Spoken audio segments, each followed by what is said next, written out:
In the Roaring Twenties, a city whispered fearfully at the mere mention of Scarface, a man whose charming grin masked a brutal empire.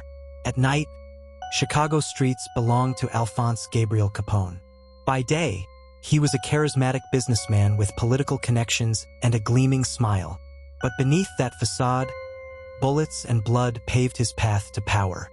Born in Brooklyn in 1899 to Italian immigrant parents, Capone led a typical rough childhood.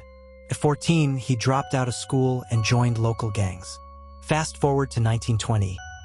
Prohibition has swept the nation, and young Al moves to Chicago, first as a bouncer, then a lieutenant to Johnny Torrio, an Italian mob boss running rackets across the city.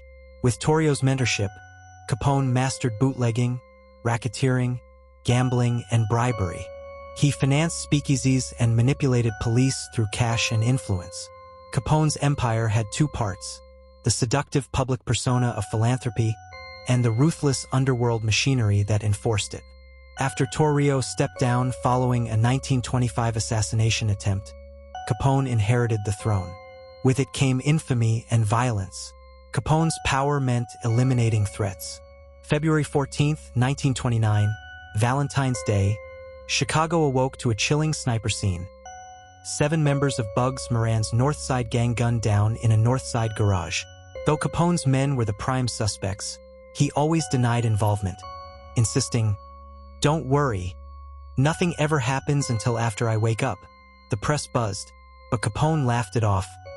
"They can't convict me of murder if I don't do it myself." He outsourced dark deeds, keeping his hands clean. His hold on Chicago deepened. Politicians, judges, cops. None dared cross him when Capone's style was both violent and showy. Authorities were fed up, but their cases kept getting edges too rough. Al wasn't sloppy, but scoffed at small-time charges. So the FBI turned to tax evasion, an unlikely weapon against organized crime at the time. Special Agent Eliot Ness and his unit, the Untouchables, took on Capone's empire in 1930. They traced his money, secret ledgers, lavish mansion, nightclub profits, to prove he hid untaxed income. No vice squad needed, just IRS paperwork. In 1931, the feds finally delivered. Capone was indicted on 23 counts of tax evasion. The courtroom, normally routine, was an era-defining moment. A billionaire gangster captured in broad daylight. The government proved their case using strictly numbers. No wires, no eyewitnesses. Capone was sent to Illinois State Penitentiary. Capone went to Alcatraz in 1934. For the first time, he tasted confinement. His empire collapsed without his oversight, and his mind faltered in his final years. Neurosyphilis ravaged him. He was eventually transferred to Florida for treatment. On January 25, 1947, Alphonse Gabriel Capone, Chicago's fearsome gangster once feared by politicians and police, died of a stroke and pneumonia at age 48.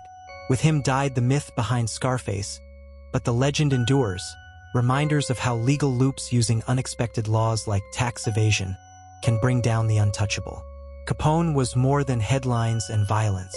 He reshaped organized crime. Bootlegging became a national operation. Police became pawns of gangsters. Big city politics could be bought with whiskey. His downfall also showcased how the law could use tools like IRS statutes to dismantle criminal empires. That's the first story, Al Capone's surge from street hood to mob king, and how he was ultimately undone by numbers, not bullets. It's the blueprint of gangster downfall. Shall I move on to the next legend, John Wayne Gacy, Ted Bundy, or Joseph DeAngelo, Golden State Killer? Let me know which one you're most eager for.